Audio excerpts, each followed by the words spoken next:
Hello, I'm Ronald Isley of the Isley Brothers, and you're watching theGrio with Marc Lamont Hill.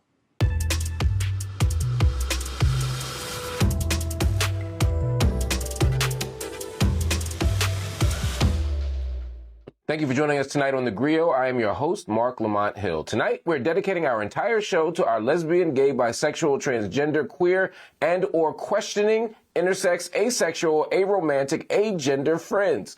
The United States and the world has come a long way in granting them human rights protections, but we still got a long way to go. And some recent movement is threatening the progress.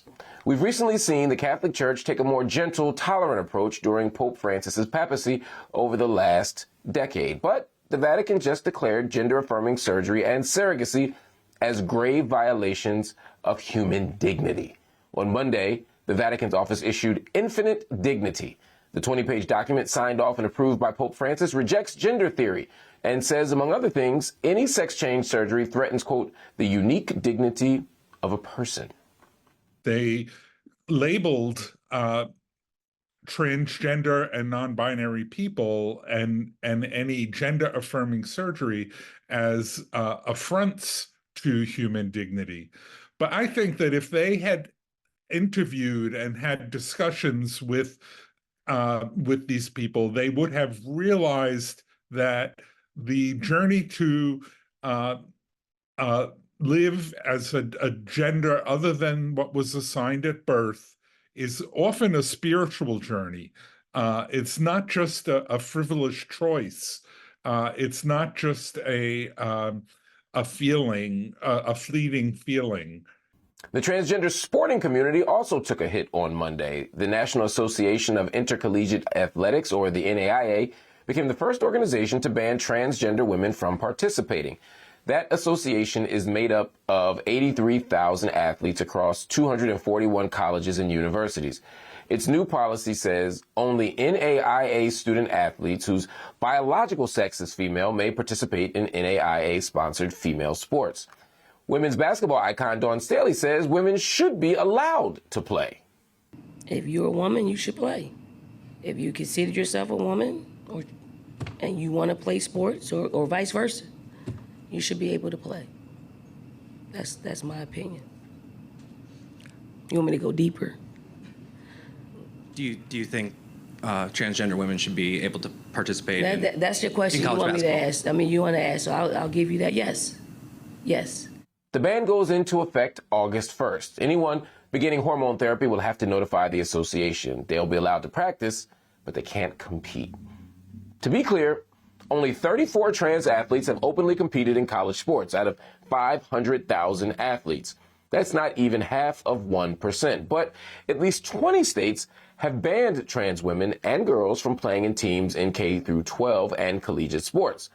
There's a Biden administration proposal that would prohibit those bans. The ACLU is tracking 484 anti-LGBTQ plus bills in the U.S.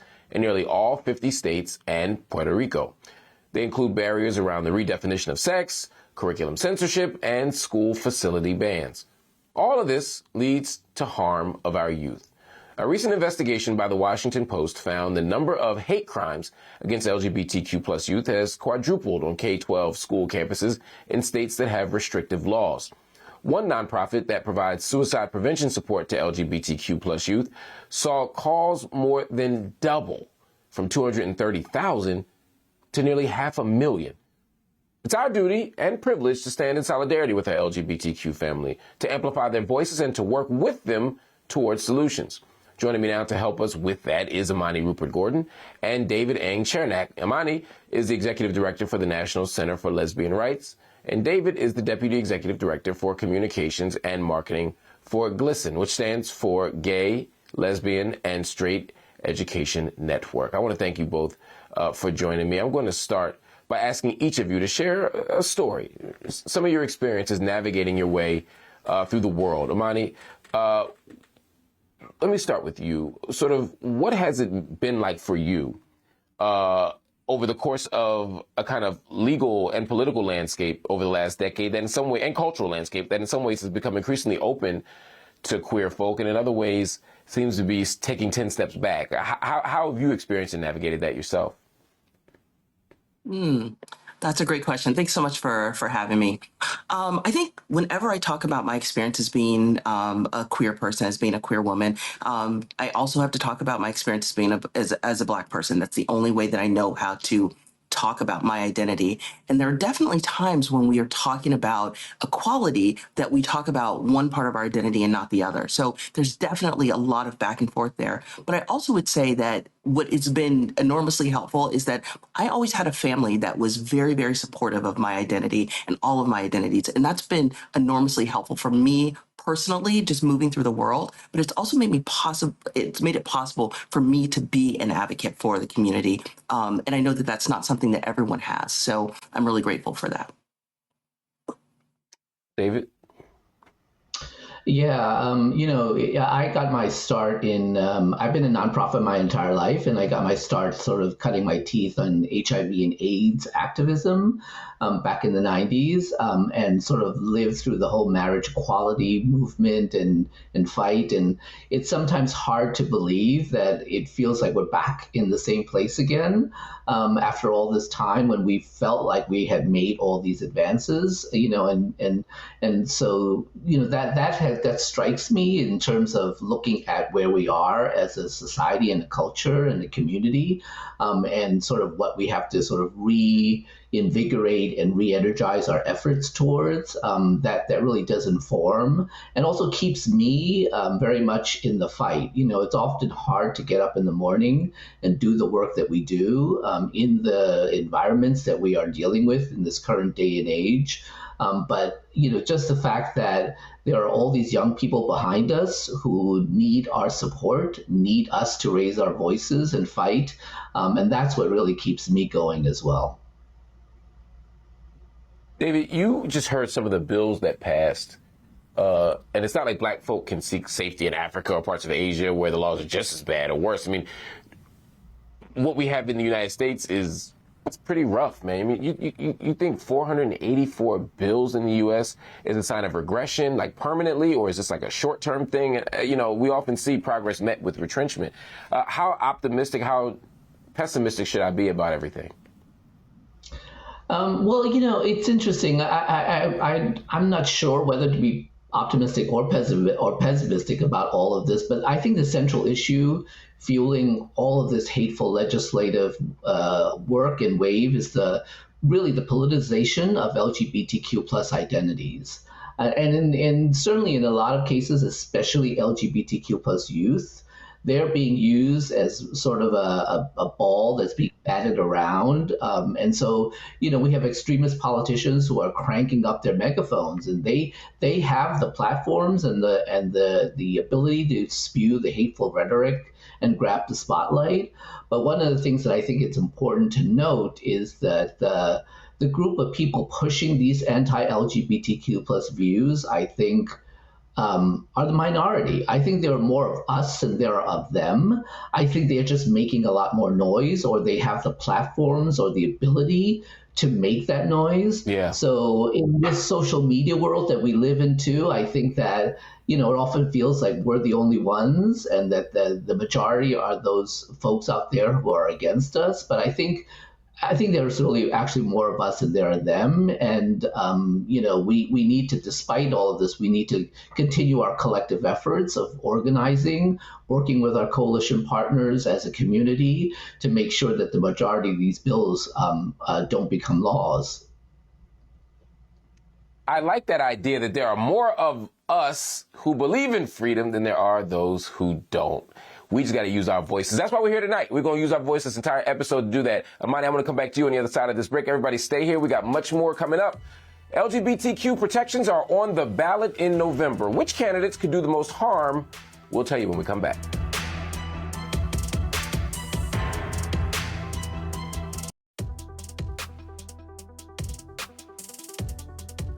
Welcome back to theGrio and our special coverage around LGBTQ plus rights and protections that are under attack. LGBTQ plus voters say they plan to let their vote be their voice when it comes to the November elections. In the presidential race, President Joe Biden and Donald Trump recently clashed after Biden recognized Transgender Visibility Day on Easter Sunday.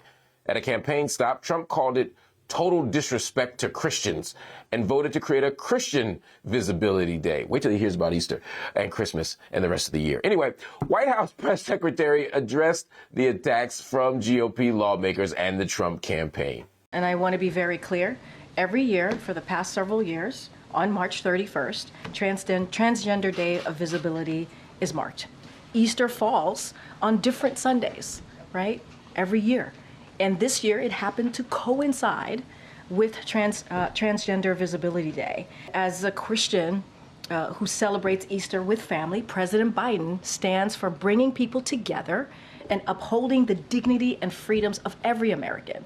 It is actually unsurprising that politicians are seeking to divide and weaken our country with cruel, hateful, and dishonest rhetoric. A recent GLAAD poll found that many in the LGBTQ family say they plan to vote for President Biden. Many lean mostly Democrat all the way down the ballot. But it's not just the presidential election that could determine the trajectory of equal rights. Take another look at this map.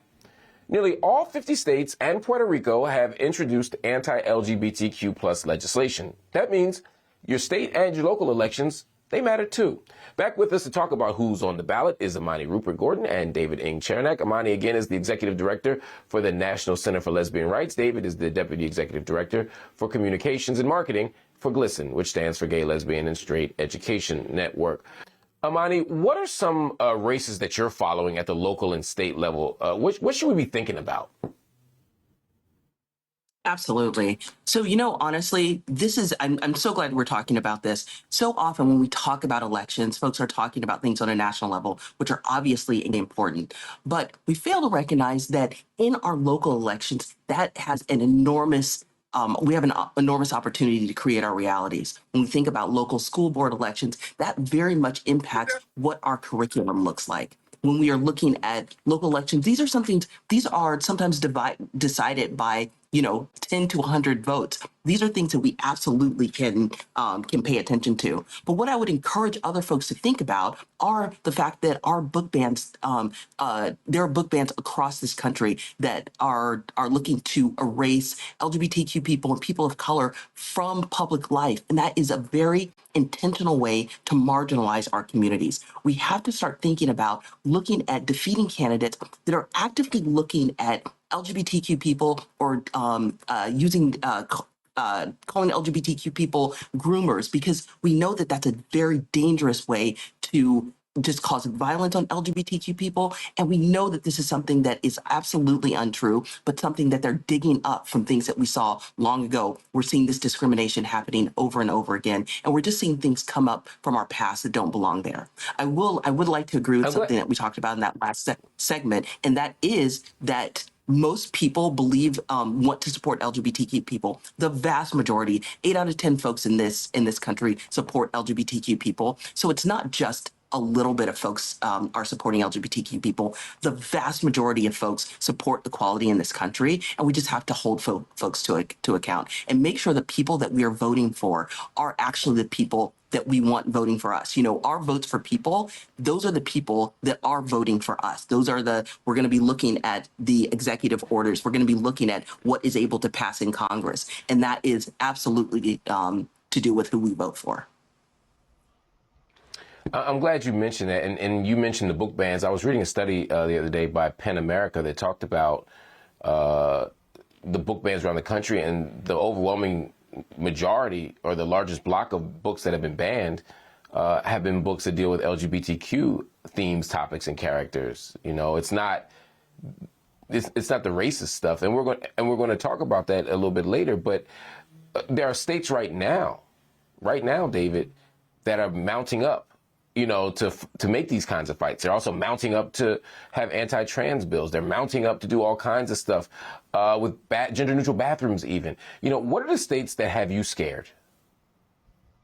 Well, I just want to sort of add to what Imani was just saying right now, that I think now more than ever, voting is vital in order for us to ensure that a lot of this hateful legislation doesn't happen.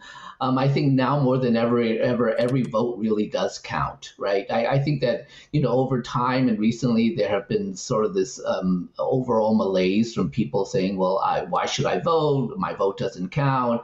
And we've seen that in 2023, for example, school board candidates who spent record amounts only for anti-LGBTQIA candidates lost more than 2/3 of their races. So even something like a school board election, it does matter. So I think it's really important to think about it and to look at it from that perspective. When you ask about like what states should we be scared of, I think it's unfortunately it's pretty pervasive right now. I think all across the country, even where I am, for example, in New York I don't know though, State, David. Some of them got me more worried than others. Like South Carolina, I was down in South Carolina about 6 months ago, and when I see Moms for Liberty running around the South, sometimes I'll be like, oof, Lord, because they take the political organization that they have, right? They're very organized. And then they take the outrage and they call themselves Moms for Liberty, and they make it sound like they're protecting their children, as Imani said, from these harmful predators, which is how they wrongfully smear LGBTQ folk through these ugly, nasty stereotypes and tropes. And when you combine that with political funding, it gets nasty. So I'm like looking at Ohio, Virginia, South Carolina, and I'm like, oh, Lord, this is bad.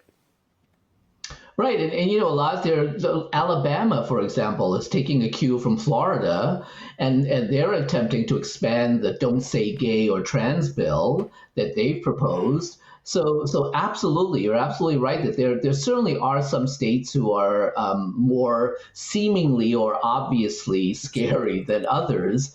But like I was about to say, I mean, even where I am, which is New York State, you would think, oh, in the Northeast, New York, don't have to worry. It's full of liberal folks. Well, even in New York State, on Long Island, for example, there was legislation that was just proposed in order to ban trans athletes from participating in school sports. So, I don't think we're immune. There's no place really that's immune from any of this. Imani, I feel like whenever we get to the break, I got to take over right before I'm about to ask you a question for your brilliant analysis, but I want you to hang with me because on the other side, I want to pick up where you left off with the book bans, because the new data is showing that LGBTQ plus content is a driving force behind the bans. And I want you to give me some recommendations, what I should have on my shelf. David, I'm going to bring you in too. Plus, there's a day of silence to raise awareness about the unspeakable attacks that LGBTQ plus youth have to live under. We'll connect you to communities and resources that'll give you what you need. Stay right here on theGrio with Marc Lamont Hill. Welcome back to theGrio and our special coverage around LGBTQ plus rights and protections that are under attack. You might remember when Republicans and other conservatives were attacking authors, libraries, and teachers to ban books that they deemed inappropriate for children. Much of the books were centered around the teaching of American history, the true teaching of American history. But new data is showing the top driver behind the book bans was actually LGBTQ plus content. Last year, we saw libraries and schools target more than 4,200 books for either removal or restriction. That's a 65% increase from 2022, and the highest total recorded by the American Library Association since it started collecting data more than 20 years ago. The association found that many of the books didn't have any sex or sexual activity in it. The critics just wanted the books banned because the character was gay. Bottom line is, all people deserve representation in art and in literature. Back with me to amplify these books are David Eng-Chernack with GLSEN and Imani Rupert-Gordon with the National Center for Lesbian Rights. Imani, the old adage is if you want to hide it, put it in a book. Now it's like, just ban the book. I want to ask you, as a starter, to share with me some recommendations of what you think people should be checking out. In other words, if they want to ban it, it must be a reason. Tell me the good stuff that I should be reading. Honestly, a book that I am just finishing up right now, it's called Shattered Bonds by Dorothy Roberts, and talking about the child welfare system. But what I really appreciate about this in particular is it talks about the racist practice in the child welfare system. And too often when we talk about what happens when young people are in institutions, we talk about it from a perspective of once in an institution, it has to have some cultural relevance, not that the entire system is fundamentally racist. And so I would say that is a wonderful book to start at because it talks about truly intersectional perspectives where we are looking at how systems work to discriminate against folks, but how we ignore things and how easy it is. And I think that is a groundbreaking book that gives light to so many of our other systems. And that part I'm very, very excited about. So when they're saying, hide things, put things in books, this is actually talking about exactly how that works. And, the last thing I'll say here, too, is the types of books that they are, or what is happening right now is that they are really looking at, this is an attack on education, which a lot of our theory and understanding of critical race theory and the way that things work, we understand that attacking an education system is exactly what this institutional oppression looks like. And if maybe more of us were well-versed and thought about and were able to make these connections, it's actually a very, very clear connection about what they're doing right now, why they are keeping us out of books and erasing us for public life, because we know it's easier to discriminate against our communities that way. David? I would check out GLSEN's Rainbow Library, which is a program that distributes millions of age-appropriate books for every grade level, and all of them featuring LGBTQ plus affirming themes and characters. And many of the books that are actually in GLSEN's Rainbow Library are some of the ones, Mark, that you were talking about that have been banned. But with these dozens of titles available, young people can explore diverse narratives. It promotes inclusivity and understanding, and sort of to Imani's point, they're trying to erase us. They literally are trying to erase us and make us disappear. But we're here. We're not going anywhere. And by exercising our power both in voting, but also in making sure that we continue to stay in culture, in art and pop culture, then I think that's one way to try to fight up against this.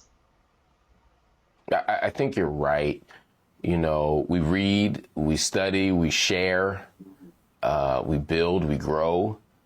But most importantly, we resist. We're always resisting. When you say we're here and we're not going anywhere, that resonates with me because our existence is always resistance, whether you're black, brown, queer, indigenous, disabled, whatever you are. Our open enemies thrive on us giving up, and so we never can. Anyway, David and Imani, I want to take another break. When we come back, I got some stuff I want to cover with y'all before you go. Students around the nation say they won't be silenced. How a silent protest is helping LGBTQ plus students raise their voices about bullying and harassment.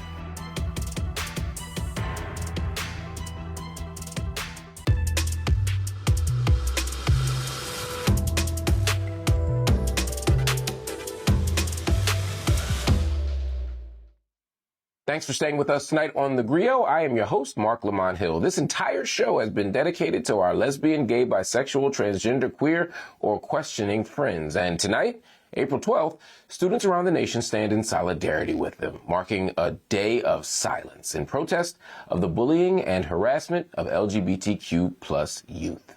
How many of you are giving the silent treatment? Silence graced the halls of high schools and college campuses across the country today. National Day of Silence. Day of Silence. Day of Silence. The Day of Silence movement started in 1996. Day of Silence is actually a student-led event that's organized by GLSEN. Students take a vow of silence. My deliberate silence echoes that silence, which is caused by harassment, prejudice, and discrimination. I believe that ending the silence is the first stop toward fighting these injustices. Many of these students are in support of their gay friends, or just in support of the idea that no one should be discriminated against. Now, this is far from a silent protest. It's a demonstration of solidarity, and it's a show of strength in numbers.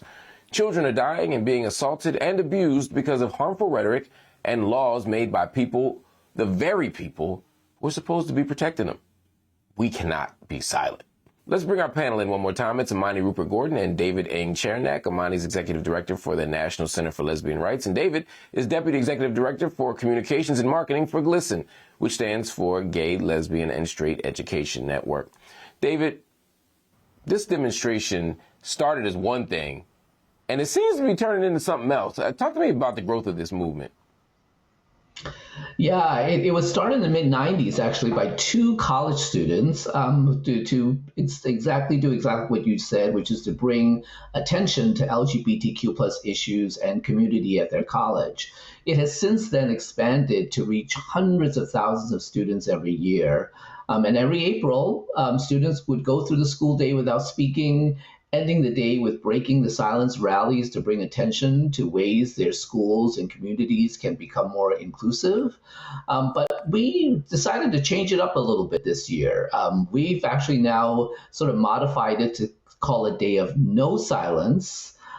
Because with all of the horrific anti-LGBTQ plus bills that we've been talking about tonight being introduced this past year, we sort of realized that it's I think we need to rise up and take action rather than to stay silent.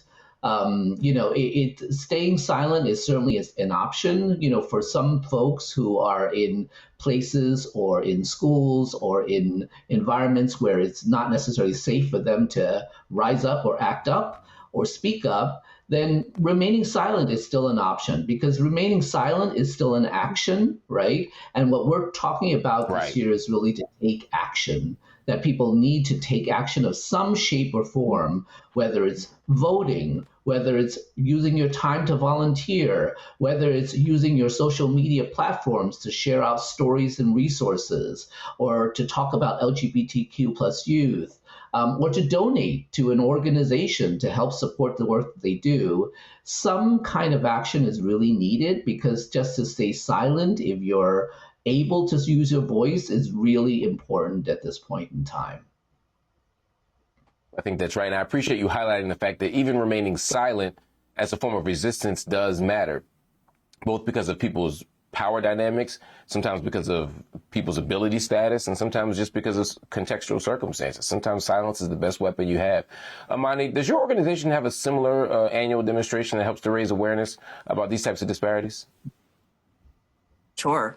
We don't do our work that same way. So we're a legal organization, and every year we help hundreds of families navigate the legal landscape. So folks call us when they are LGBTQ people, or when they are when they have LGBTQ students. We can provide support for folks all over this country, and we actively work with kids, with parents. We work all with everyone really, and we directly represent families in court when they are experiencing discrimination. And so all of this is important. This narrative shift work, that's really important. And also, a lot of times litigation is where the rubber meets the road. We see a lot of times that when there are folks, activists standing in the streets, they are standing in the streets because they want the kind of change that happens in the courts. And that's the type of work that we do. That makes complete sense to me. David, demonstrations like a day of silence or pride marches, they're great. But what does the data show in terms of their effectiveness for raising awareness or creating a kind of lasting change?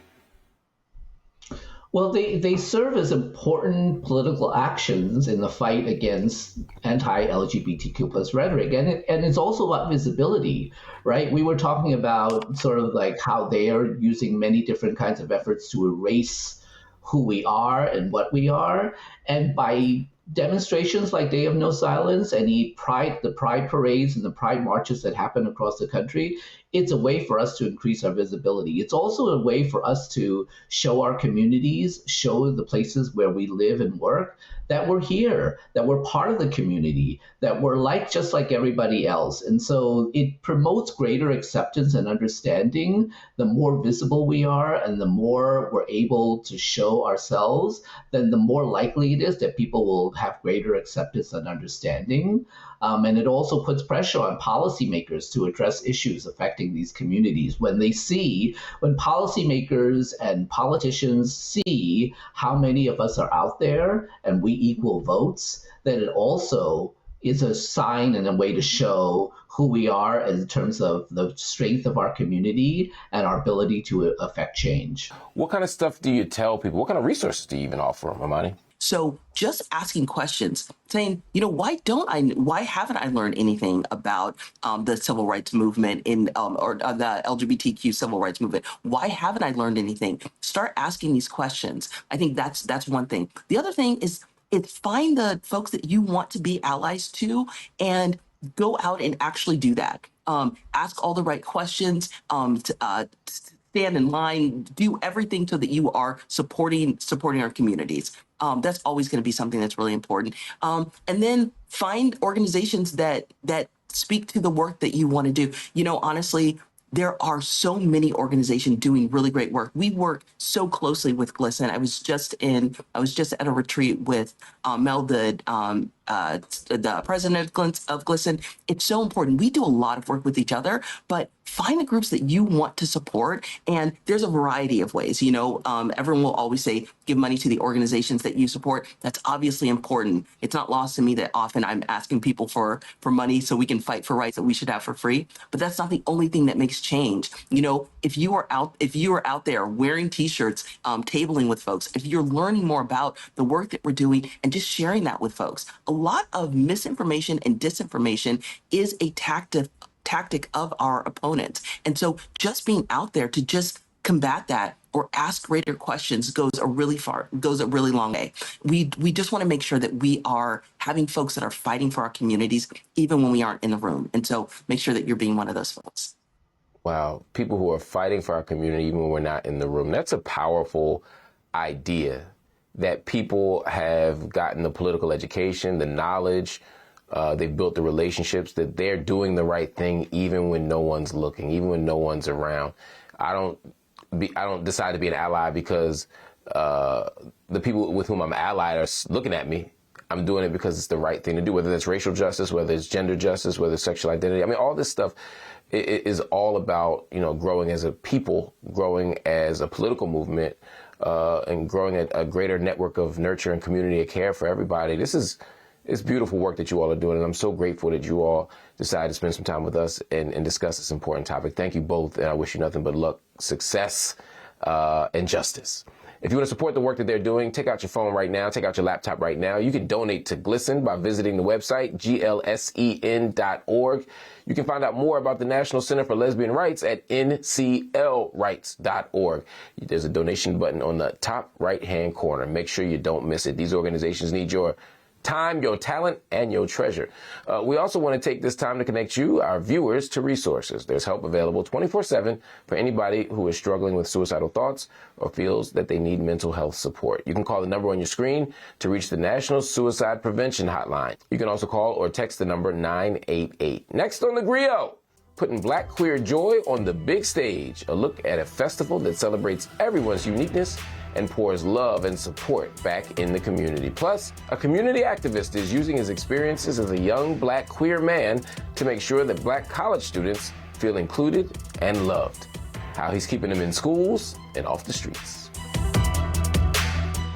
Hello, I'm Ronald Isley of the Isley Brothers. This is your girl, Kyla Pratt. I'm Marcus Scribner. This is Keith Arthur Bolden, hashtag the actor professor. All the way from Lagos, Nigeria, Africa. And you are watching theGrio. And you're watching theGrio. And you're watching theGrio. And you're watching theGrio. And you're watching theGrio. And you're watching theGrio with Marc Lamont Hill. Okay? Yeah. You heard it here.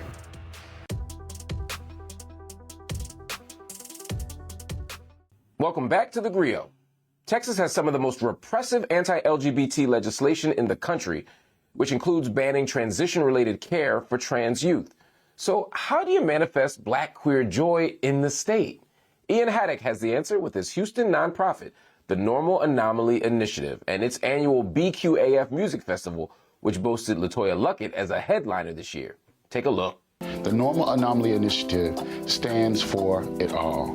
From trans to non-binary, gender non-conforming to lesbian. From bisexual to pansexual and everything in between. Texas City native Ian Haddock wanted to create a safe space that fosters Black queer joy. That's why he founded the Normal Anomaly Initiative in Houston, Texas. The organization's goal is to overcome barriers and end stigmas to build a new normal for the queer community, replacing the drumbeat of negativity with the drumbeat of joy.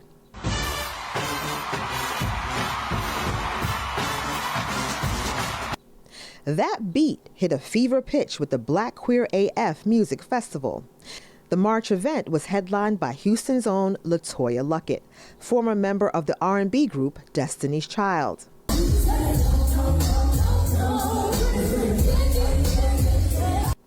In addition to serving up lit music and vibes, the festival was a celebration of the Normal Anomaly's 3rd anniversary and the opening of its new Black Queer Plus headquarters in 3rd Ward, Houston, Texas. Proceeds from BQAF Festival, which stands for the Black Queer Advancement Fund, support services provided by the Normal Anomaly, including free employment assistance and STI testing. In a local ABC TV interview, the festival organizers touted the impact of bringing BQAF to Houston. BQAF is really a celebration of Black queer joy. They can really expect a musical experience that feels cohesive. It's gonna feel like all of those festivals that are in other cities, that Houston really has been craving. They also highlighted the sense of community that comes from creating these safe spaces. BQAF is a platform. It's a platform that's able to bring people together in community, make them comfortable. And we really see the spectrum of Black queerness, whether it's gay, it's trans, it's non-binary. You have to find the commonality. And that is what effectively the Normal Anomaly and the BQAF Festival, Homecoming Festival, does for our community. Black Queer AF is over, but the partying isn't. If you can't make it to Houston, there will be plenty of opportunities to turn up and turn out during Black Pride weekend. This Sunday, the Normal Anomaly is kicking off its Backyard Party series at noon at their new center. If you can't make it to Houston, there will be plenty of opportunities to turn up and turn out during Black Pride weekend. That runs from May 2nd to May 5th.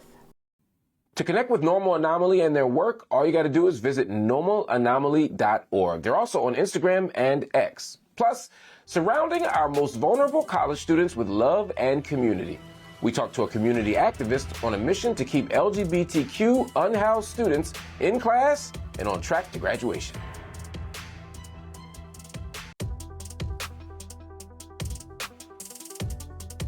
Welcome back to theGrio. College can be tough even under the best of circumstances. But too many college students face an even bigger hurdle of trying to graduate while wondering where they're going to sleep or where the next meal is going to come from. Well, theGrio spoke with the founder of Los Angeles Room and Board about giving students safe and healthy spaces. 37 students love this story who would have been homeless in 2020 if it wasn't for Opportunity House. I'm Sam Prater. I'm the founder of Los Angeles Room and Board. LA Room and Board exists to end college student hunger and homelessness, really as a tool for college completion.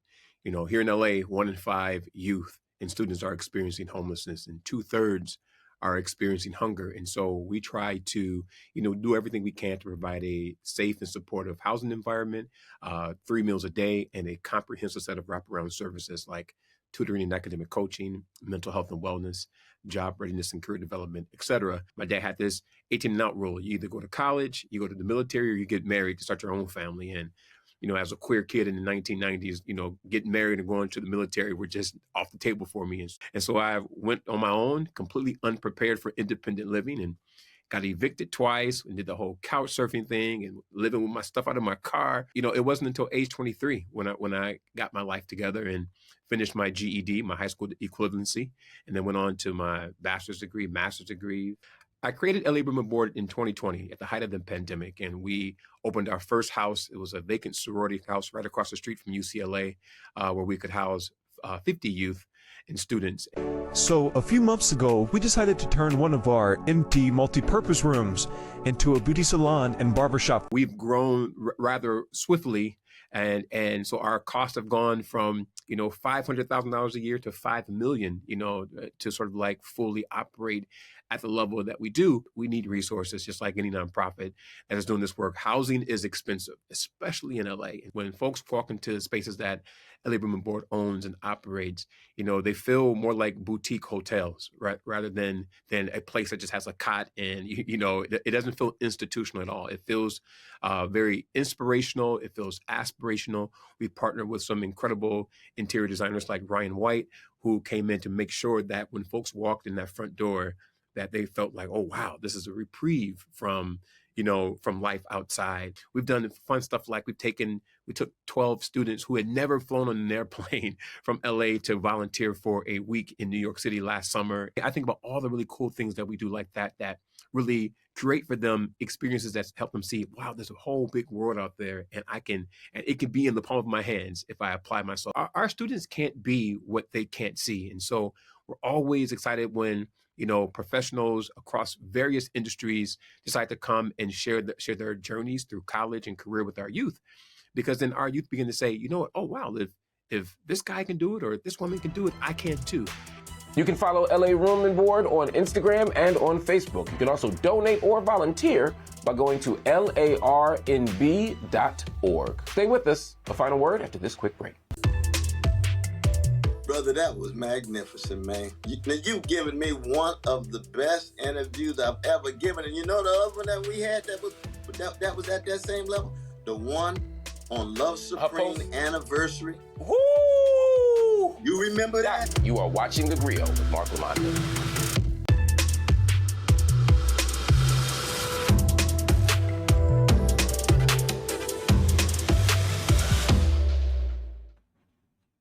All right, family, we have reached the end of the show, but before I let you go, I want us to think about LGBTQ issues not as separate from Black issues, but bound up in Black issues. Sometimes when we talk about our political agendas, when we talk about what we're going to vote for, when we talk about what we care about, we say we got Black issues over here, we got gay issues over there, we got trans issues over here. That's not how we should think about this. Instead, we should think about the fact that in every household, in every community, in every church, in every mosque, there are gay, lesbian, bisexual, and transgender people. Our friends, our family, our children are there. That there is not a gay person in the world that doesn't have a race or a gender. There's not a Black person that doesn't have a sexual identity. And therefore, when we talk about addressing LGBTQ issues, we are talking about our community. We're talking about our babies. We're talking about creating safer and healthier issues for all of us.